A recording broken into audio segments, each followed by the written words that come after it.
This is an Audacy original.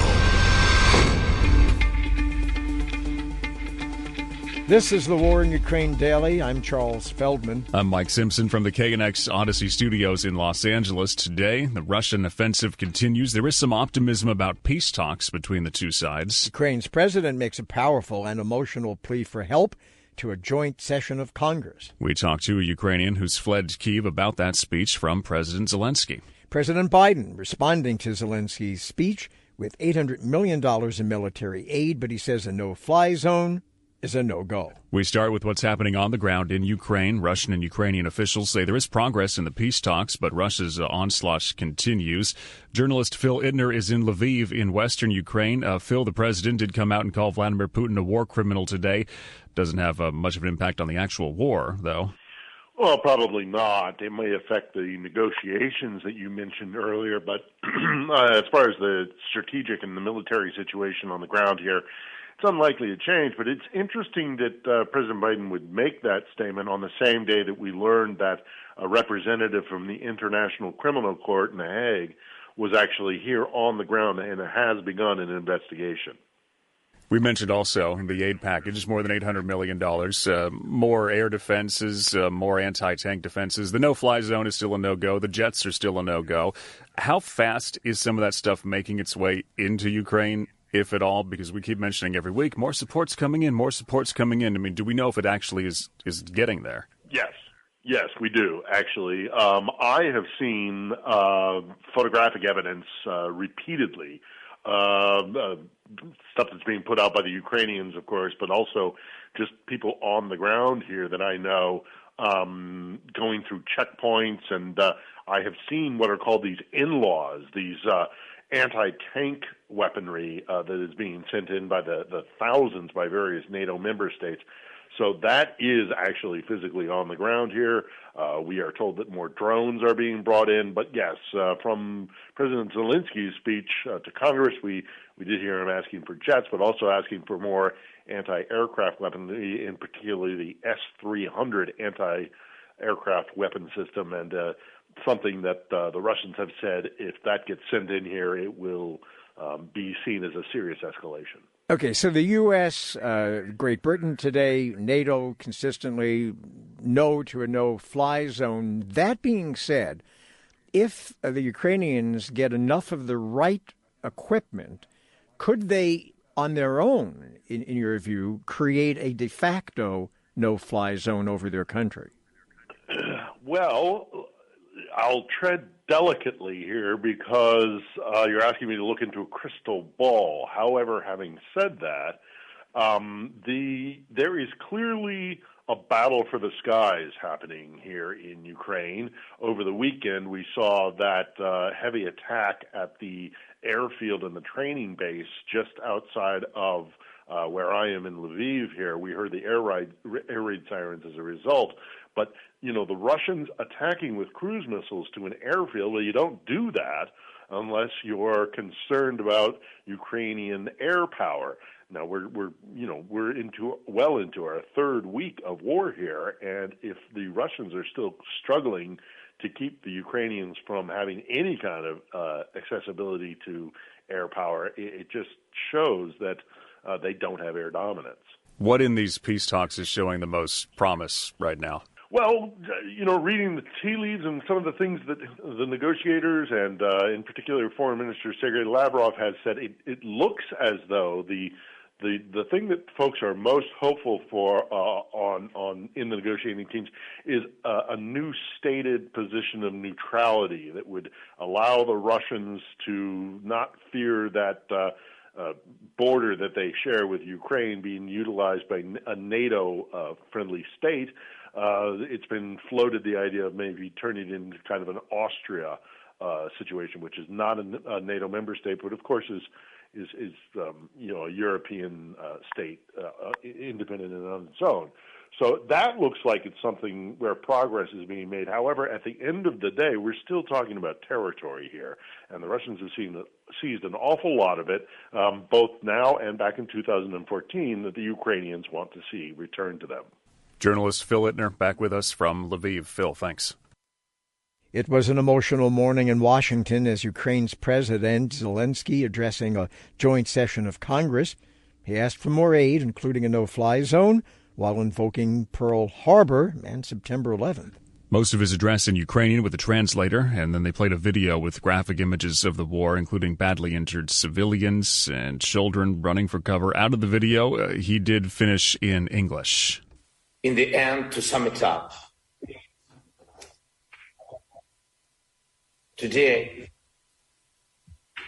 it's not enough to be the leader of the nation. Today it takes to be the leader of the world. Being the leader of the world means to be the leader of peace. Peace in your country doesn't depend anymore only on you and your people. It depends on those next to you, on those who are strong. Strong doesn't mean weak. Strong is brave and ready to fight for the life of his citizens and citizens of the world, for human rights, for freedom, for the right to live decently and to die when your time comes, and not when it's wanted by someone else, by your neighbor. Today, the Ukrainian people are defending not only Ukraine, we are fighting for the values of Europe and the world, sacrificing our lives in the name of the future. That's why today the American people are helping not just Ukraine, but Europe and the world to keep the planet alive, to keep justice in history. Now I'm almost 45 years old. Today my age stopped when the hearts of more than 100 children stopped beating. I see no sense in life if it cannot stop the death. And this is my main mission as the leader of my people, great Ukrainians. And as the leader of my nation, I'm addressing the President Biden. You are the leader of the nation, of your great nation. I wish you to be the leader of the world. Being the leader of the world means to be the leader of peace. Thank you. Coming up after a short break, what do the Ukrainian people think of Zelensky's speech to Congress? Here in the U.S., the response to the address from the Ukrainian president has been universally positive, Zelensky getting a standing ovation from Congress. What do people in Ukraine think? Victor is with us, lives in Kyiv, had to leave and escape Russia's attacks on the capital there. He's in western Ukraine. Victor, your thoughts on what you heard? Yeah, well, first of all, thank you very much for reaching out, because I think the American people should know the truth. And, well, basically, I support every single word that our president said during that speech, because we're truly fighting not just for our own country and our own freedom, but for the entire democratic world. So we really need support and whatever help we can get from all of our allies around the world, because we're fighting a very powerful enemy, and we are thankful for whatever help we can receive. Do you think enough help is coming through? I mean, there's obviously other things that are being called for, but those come along with their own kind of complications. Well, yes, we've already received some weapons and financial support from the U.S., but the biggest threat that is currently in Ukraine is from the skies, because the Russians, they're shooting missiles into the cities, and this is the biggest battle that we're currently losing. So that's why we're asking all of our allies to close the sky to make sure that we are protecting from the sky, because everywhere else our army is doing a wonderful job. Tell us a little bit about yourself, Victor. How old are you? What do you do in Ukraine? And what's your future plan?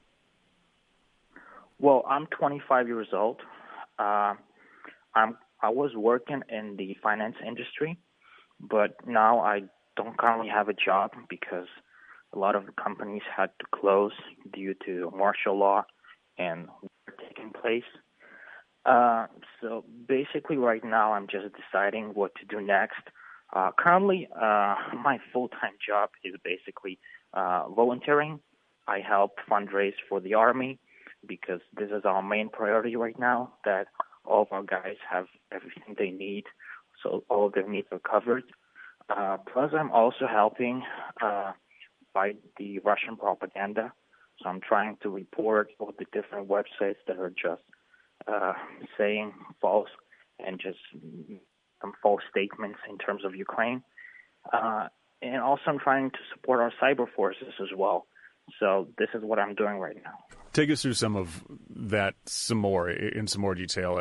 How are you trying to fundraise and who are you getting the money to? And then, when you go through and you tag all these posts and you do, because it strikes us that every single person that we've talked to is doing something, whether it's carrying supplies in or trying to go closer to the border and get some stuff or humanitarian convoys. I mean, everybody is playing a part. Everyone that's come on the air has a different kind of thing that they're doing. Exactly. We are as united today as ever. I mean, there was no politician in our entire history that could unite our country right now because we all have our own views about different things in normal life. But right now, we just have one objective, is to win. Because if Russia stops this war, there will be no more war. If Ukraine stops fighting, there will be no more Ukraine. I just want to make this clear. So in terms of my support, what I'm doing is I have a bunch of friends on Facebook, and I just posted the official military accounts for our army. There is an account of a National Bank of Ukraine that you can transfer the money into it, and it will buy all of the supplies for our army. So, and I actually used to live in the States 10 years ago as an exchange student. So I have a lot of American friends on Facebook, and I just reached out to all of them, asking them for help because this is what our country needs now. And I've been doing this pretty much all those days so far. Victor, what about your family?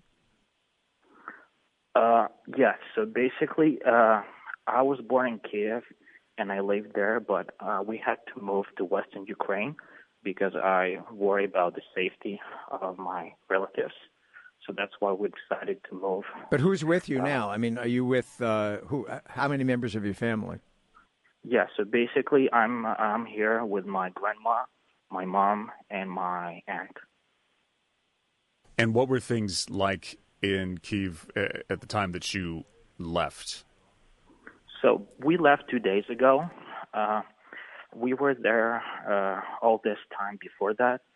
And so we decided to leave when we started hearing bombings that were pretty close to our apartment.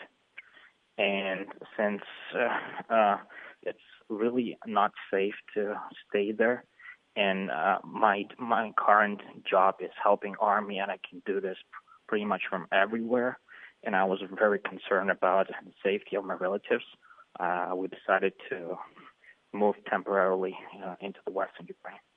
How old's your grandma? My grandma is 75 years old. Okay, so she's lived through a lot in her life. How's she taking this? Well, she worries a lot because this is a very stressful time for all of us, especially for her. But she's still staying strong and just hoping that this ends soon and we win. What is it like to have to pick up from, the city, you're born in the city and then just kind of move to a different part of your country, not knowing how long you're going to be there or what things are going to be like if you can go back to where home is? Well, honestly, it's difficult. It took us 15 hours to get to where we are now. Usually it takes about 5, so it's almost 3 times as long. And, we're living in this uncertainty right now, and it's pretty difficult, but we're not panicking. We're staying strong because panicking doesn't help at all. And we're just trying to do whatever we can to help out our guys. And hopefully this will end soon, and we will be celebrating our victory, because everybody in Ukraine believes that we can fight back and defend our own land. As I'm sure you know, something like, 3 million more of Ukrainians have left the country. Poland, points west from there. We've spoken with people who are in Greece and in Spain. Have you and your family discussed moving even temporarily out of Ukraine, or have you decided to stay, and why?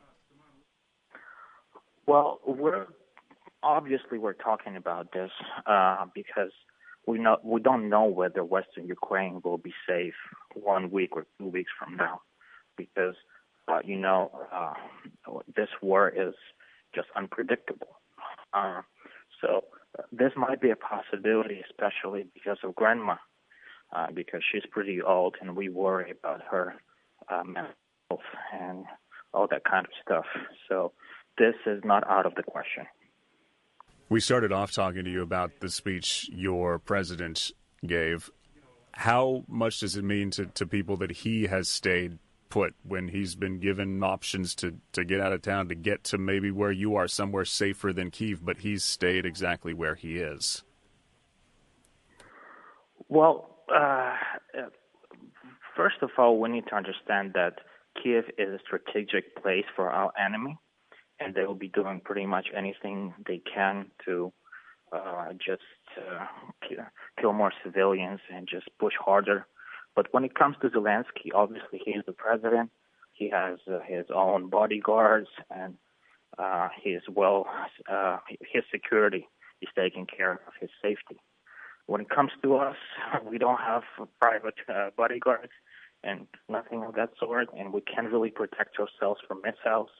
That's why we've made this decision to go to Western Ukraine for now, and this was mainly done because of my concern for the safety of my relatives. Victor, you didn't grow up in the military, right? And so you don't have that background. And a month ago, you were going about your business, I suspect, doing what you were doing, your job, and being with your family. What has changed in you? Where are you getting your strength from to deal with a situation that you never could have actually anticipated? Yeah, obviously I have no military experience whatsoever. I've never fired a gun in my life, so it is a difficult time. But we are Ukrainians. We're really strong. To be honest, this is today. Those 20 last days were probably the first days when I really felt proud to be Ukrainian, because the amount of resistance that we're showing right now, our army, like all of the people, like everybody is involved in something. Like women are making sandwiches for soldiers. Everybody is helping out however they can. I knew myself that I'm not a good soldier since I don't have any experience, and I might be useful better in some other ways, and that's how I'm providing support right now. And honestly, our lives have been completely disrupted by this war in the most negative way possible, because we even had to move out of the city for now. And so we're just, staying strong, and because we're strong people, we're a strong nation, and everybody is doing their job for the victory, basically, because this is our main objective right now. Victor, thank you so much for talking to us. Victor there from Kyiv, but again, in the western part of the country, and as you've heard, doing multiple things to do his part, everybody doing what they can. Victor, again, thank you, and all the best from us to you and the family. President Biden is trying to walk a fine line with Ukraine. In response to the address from Ukraine's president to Congress, the Biden administration has pledged $800 million in military aid on top of what the U.S. has already given. But he has resisted Ukraine's plea for a no-fly zone. The president has said that would essentially start World War III. Alex Ward is Politico's national security reporter. Alex, some calls from the U.S. for the no-fly zone, but most lawmakers still against it, right? That's right. A bunch of Republicans as well. Currently in the Senate, it's a DOA. idea. So this isn't this isn't going to happen. President Biden is unlikely to let this happen. Of course, the situation could change. Things could happen on the ground. But for the moment, the most they're willing to do is provide a substantial amount of military assistance, including today sending 100 Switchblade drones over to the Ukrainians.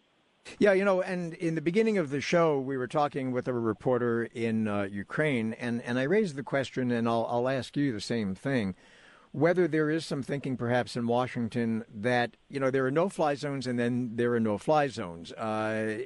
Could, by giving the right equipment to the Ukrainians, they, in effect, create a de facto no-fly zone?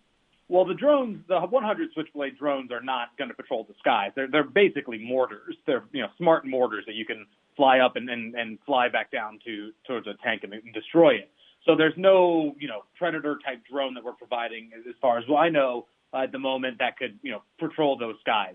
So, but look, we're 3 weeks in, and the Russians still don't control the skies over Ukraine, and that's in large part because of the anti-aircraft systems that the West has been providing Ukraine. So in Washington's mind and in Brussels' mind, there's no reason to even consider no-fly zone, because that would just escalate the conflict when there's no need, especially when the Ukrainians are having so much success denying the Russians their superiority. Do we know how fast some of this assistance is going to make its way over? Again, our reporter earlier was saying what has been promised already is showing up. It is there. You can see it in pictures. He gets it from his sources. But in terms of the new stuff, what's the lead time on that? Well, they've been remarkably fast. In the past, some announcements were made and equipment arrived within days, even hours. So I would suspect a lot of this stuff is probably making its way over the border in Ukraine as we speak, and perhaps more coming in the days ahead. This could be very, very fast. Of course, it depends where exactly a lot of these weapons are coming from, and whether they still need to make some negotiations with European allies who might be providing a lot of this, helmets and ammunition or what it may be. But this can be done very fast, very quickly. Well, and of course, as I'm sure you know, Vladimir Putin has said already that the transportation of weapons from the West to Ukraine in and of itself would make them targets. So is there a lot of concern or any concern in Congress that I presume that these weapons are coming through Poland or other NATO countries? If that's the case, is there a concern that in and of itself could escalate this? Yeah, mostly, as you mentioned, Poland and Romania. Look, there was already the missile strike out near Poland, although it was in Ukraine, towards the training center. So it's not impossible that the Russians are interested in hitting convoys of deliveries that are coming through, the Polish-Ukrainian border, the Romanian-Ukrainian border.